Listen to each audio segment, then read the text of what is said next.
morning, folks. Welcome back to the farm. Thanks for joining us here today. Today we're going to talk about two of my favorite things, chickens and composting. So over here we have an array of old food scraps that we want to compost down.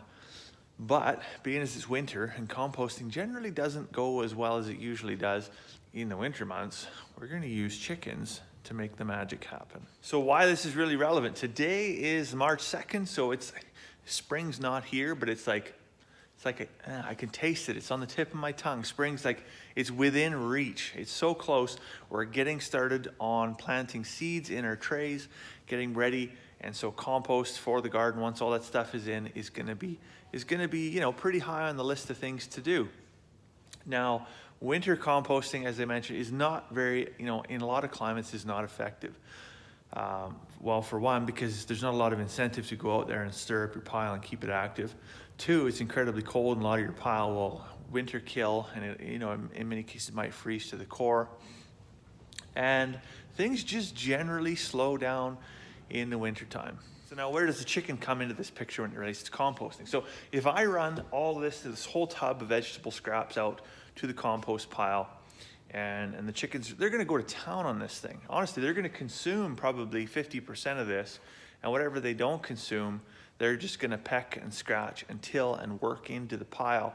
I don't have to turn that pile at all because the chickens do it for us, really. It's the little labor force that can, right? So with that, you're gonna wanna make sure that whatever you're putting in your compost pile is A, something that your chickens can consume, and B, things that can actually compost down. So as an example, we have an onion that's gone bad. Well, the chicken's not gonna eat that.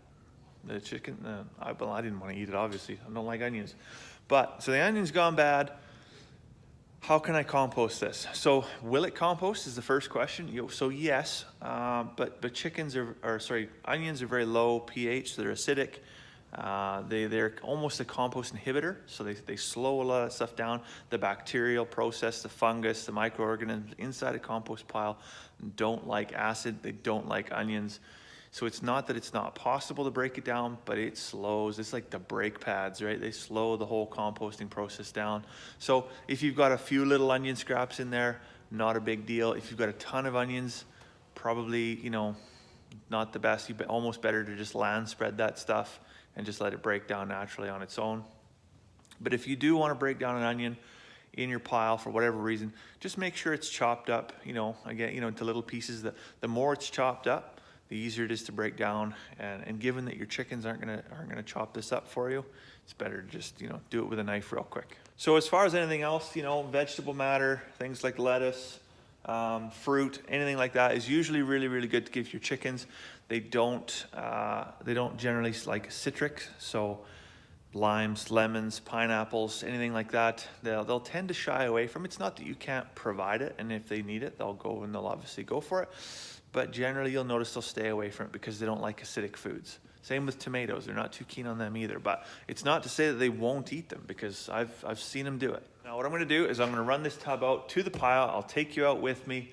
There won't be any audio because there's a 500-mile-an-hour wind blowing, and I'm sure you don't want to listen to that, but you'll be able to see how quickly the chickens work to just, I wouldn't say destroy this stuff, but they work to process it down very, very quickly and make it, because again, the composting is really the process of decay, and the chickens, by the way they're working, they're really just expediting that process for us.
So I would be remiss if I talked about compost and I didn't mention how we're going to save the planet here.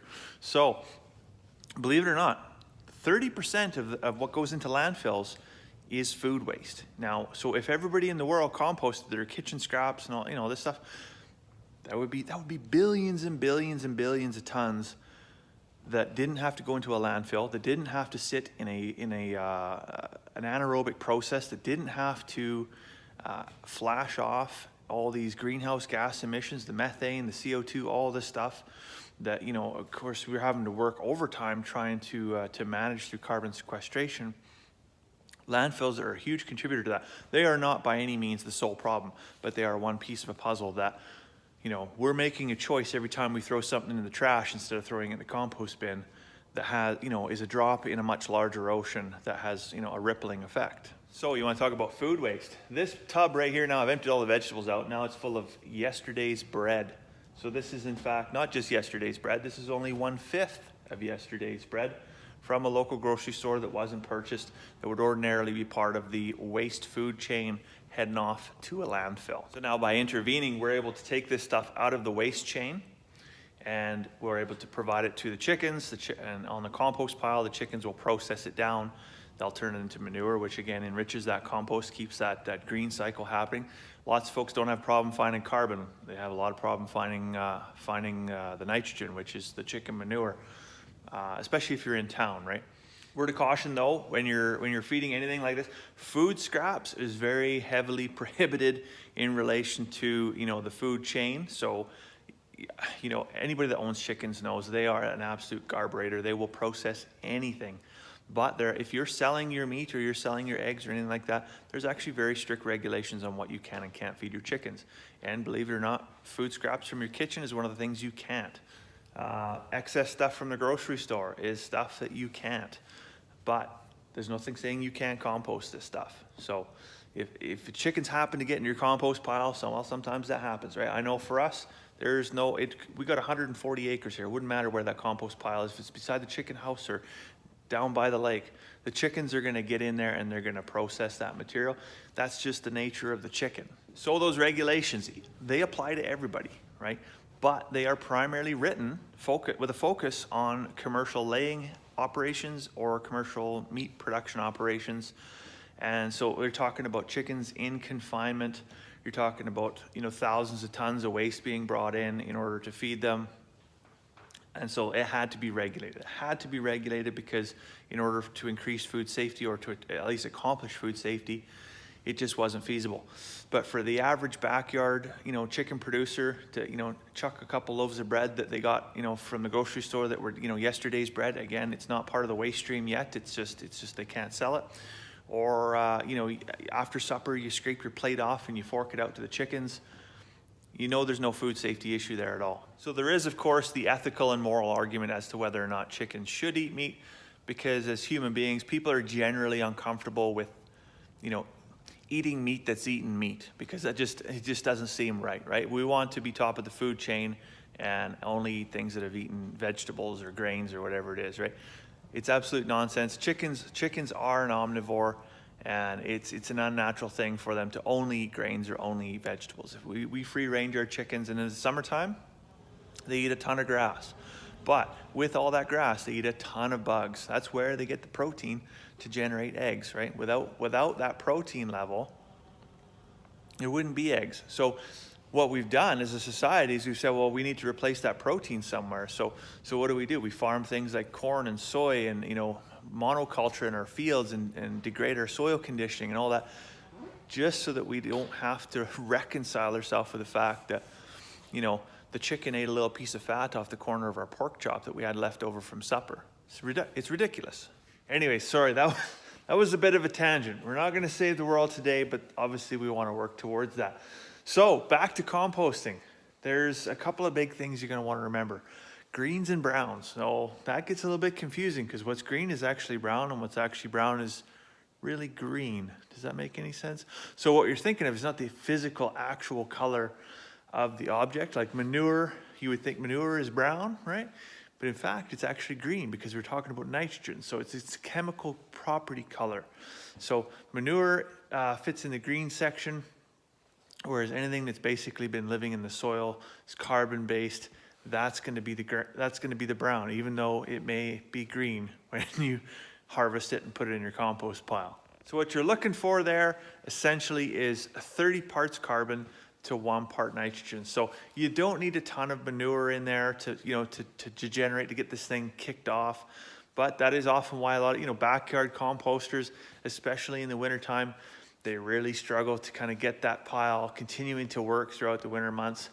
We just kicked off, and this is, we typically have just done our composting inside the chicken house, but because our deep litter built up and got really, really high, I put up a pallet composter just the other day actually, and stacked a bunch of this material. It's all pine shavings and chicken manure, and now we're adding vegetable matter and fruit matter and stuff like that, and the chickens will pick through a little bit of it, and they'll sort and they'll turn that material over. So one thing I'm not going to do is try and turn that pile over when it's below 0. So unless we're having an exceptionally warm day, maybe there's a nice warm breeze blowing, maybe it's a bit of a chinook or a warm spell or whatever, then I'll go in there and I'll consider aerating the pile. But any day that's below 0, all you're going to do is just take all that heat, all that beneficial activity out of the pile, and you're just going to knock it on the head. Go to sleep. That's all you're going to do. Anyways, I hope you found the video useful, maybe interesting, educational, I don't know, whatever. I hope you found some value in it.